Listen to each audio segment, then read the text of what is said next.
Banyak yang mengira katarak itu hanya terjadi pada orang tua.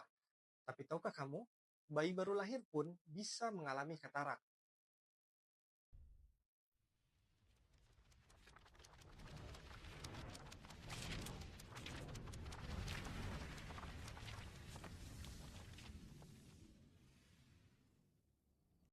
Assalamualaikum Bapak Ibu, Abang Kakak, teman sejawat semua. Katarak didefinisikan sebagai adanya opasifikasi atau clouding dari lensa kristalin. Sebagai salah satu media refraksi, jika lensa kristalin menjadi keruh, maka kualitas penglihatan seseorang itu pasti terpengaruh. Katarak dapat disebabkan oleh banyak faktor. Kali ini kita akan melihat katarak berdasarkan beberapa klasifikasi.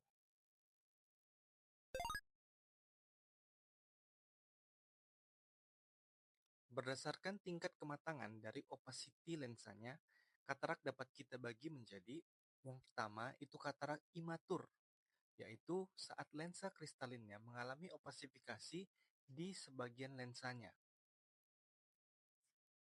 Artinya, opasifikasi yang terjadi pada lensa kristalin itu belum sepenuhnya. Masih ada sebagian porsi lensa yang bersifat transparan, jernih, dan bisa melewatkan cahaya. Sehingga orang yang kataraknya masih imatur itu mungkin masih ada sedikit bisa melihat. Nah, katarak imatur ini adalah tahap awal dari katarak. Kemudian ada katarak matur, di mana lensa kristalin itu sudah benar-benar opak seutuhnya, dan kataraknya itu sudah fully developed. Akibatnya, refleksnya menjadi tidak nampak karena dia terhalang oleh katarak dan pupil tampak berwarna putih. Selanjutnya ada katarak hipermatur, yaitu fase di mana kataraknya ini sudah kelewat matang. Cenderung warna kataraknya ini sudah sangat coklat. Pada tahap ini, korteks lensa itu bersifat hiperosmotik, sehingga dia memicu influx cairan ke jaringan lensa kristalin, menyebabkan pembengkakan dari lensa kristalin dan kapsul lensa itu menjadi lebih tegang. Selanjutnya ada variasi dari katarak hipermatur, yaitu katarak Morgagni, di mana korteks lensanya itu menjadi semakin cair, sehingga nukleus itu menjadi jatuh atau tenggelam ke bagian inferior atau dasar dari kapsular bagnya. Terminologi Morgagni ini berasal dari seorang ahli patologi anatomi bernama Giovanni Battista Morgagni, yang pertama kali mendeskripsikan kondisi ini.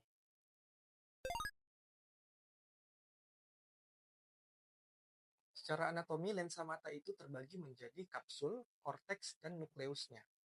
Katarak dapat terjadi di semua bagian tersebut. Yang pertama adalah katarak nuklear, di mana terjadi sklerosis nukleus lensa, yaitu penguningan dan pengerasan inti dari lensa kristalin yang terjadi secara perlahan selama bertahun-tahun. Pada pemeriksaan slit lamp, bisa kita lihat ini nukleusnya sudah mulai menguning dan kecoklatan warnanya, sedangkan area kortikal atau korteks di depannya itu masih jernih. Yang kedua adalah katarak kortikal. Pada jenis katarak ini yang mengalami opasifikasi itu adalah korteks dari lensanya, yaitu serat-serat lensa yang mengelilingi nukleus. Tanda khas pada katarak kortikal ini adalah peripheral spoke-like opacity, atau yang wedge shape seperti pada foto ini. Biasanya opasitas itu dimulai dari korteks bagian terluar atau pinggir dan terus bertambah ke arah sentral. Pada fase awal, dapat dijumpai adanya vakuola atau gelembung-gelembung pada korteks lensa yang nantinya akan berevolusi menjadi si opacity yang spoke-like atau wedge shape tadi. Yang ketiga, ada posterior subkapsular katarak atau PSC. Pada PSC, bagian yang mengalami kekeruhan adalah lapisan korteks yang paling posterior, yang terletak secara direct di depan kapsul lensa posterior. Degenerasi korteks posterior dan ekuator pada PSC ini akan mengakibatkan adanya malformasi dan migrasi posterior dari lens epithelial cell atau LEC. Akibat migrasi abnormal ini, mayoritas dari sel-sel epitel lensa tersebut akan mengalami ballooning atau pembengkakan dengan gambaran bladder-like. Kondisi ini pertama kali dideskripsikan oleh patologis Austria bernama Karl Wedel. Oleh karena itu, akumulasi dari sel-sel displastik berbentuk bladder ini dinamakan Wedel cell. Pada pemeriksaan fisik, PSC akan tampak sebagai opacity granular berwarna putih atau tampak seperti plak warna putih. Yang keempat, ada anterior subkapsular katarak. Kalau tadi yang keruh itu adalah korteks yang paling posterior, nah ini lokasinya di paling anterior, korteks paling anterior yang tepat di bawah kapsul lensa. ASC ini adalah jenis katarak yang terbentuk akibat adanya nekrosis dari lens epithelial cell yang anterior, yang bisa karena berbagai sebab, seperti iritis, keratitis, karena radiasi, karena dermatitis atopik, atau luka akibat sengatan listrik. Kekeruhan lensa pada ASC ini terjadi akibat migrasi dari sel epitel lensa yang di anterior yang berdekatan dengan area yang mengalami kerusakan, baik karena inflamasi atau trauma tadi. Akibat migrasi ini terjadi transformasi sel-sel epitel lensa tersebut menjadi plak-plak multiple yang terdiri dari myofibroblas. Yang kelima, ada posterior polar katarak. Jadi, lensa kristalin ini memiliki kutub-kutub atau pole, yaitu posterior pole dan anterior pole. Pada kedua kutub ini dapat terjadi katarak. Pada katarak jenis posterior polar katarak ini, ciri khasnya berupa adanya opasifikasi berbentuk sirkular atau diskoid yang berbatas tegas di bagian sentral dari kapsul posterior. Gambaran ini sering dideskripsikan sebagai bull's eye atau onion ring. Posterior polar katarak ini umumnya bersifat kongenital dengan pola pewarisan autosomal dominan. Yang keenam adalah anterior polar katarak.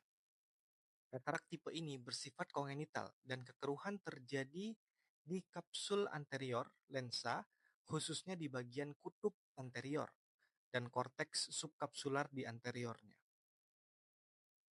Katarak tipe ini sering tampak sebagai titik kecil berwarna putih di bagian sentral dari pupil.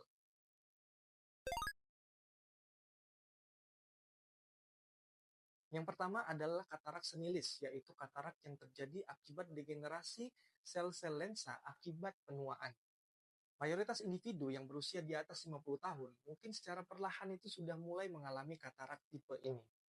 Yang kedua, itu katarak kongenital, yaitu katarak yang dialami sejak lahir, atau namanya katarak infantil kalau kataraknya muncul dalam 1 tahun pertama kehidupan. Iya benar, anak bayi juga bisa kena katarak. Ada banyak gen yang teridentifikasi terbukti terlibat dalam pembentukan katarak kongenital, dan mutasi dari salah satu gen tersebut dapat memicu pembentukan katarak kongenital ini. Selain faktor genetik, infeksi maternal selama kehamilan juga dapat memicu pembentukan katarak kongenital, seperti infeksi rubella, sitomegalovirus, herpes, sifilis, dan toksoplasma. Selanjutnya adalah katarak traumatik, yaitu katarak yang penyebabnya adalah trauma. Bisa karena trauma tumpul, trauma penetrasi, trauma kimia, trauma tersengat listrik, atau karena radiasi. Berbagai trauma ini dapat memicu kerusakan pada serat-serat lensa dan membuat lensa menjadi keruh. Nah, katarak traumatik ini dapat terjadi segera setelah traumanya atau bisa beberapa tahun pasca trauma terjadi. Penyakit-penyakit sistemik juga mampu mencetuskan terjadinya katarak. Sebutannya itu katarak metabolik. Penyakit-penyakit tersebut antara lain diabetes, galaktosemia, Wilson's disease, dan myotonic dystrophy. Bagaimana penyakit-penyakit ini bisa mempengaruhi kejernihan dari lensa kristalin? Contohnya, diabetes dengan gula darah yang tinggi, tidak terkontrol, nah dia itu bisa menyebabkan akumulasi sorbitol pada lensa kristalin, menyebabkan stres osmotik dan kekeruhan lensa.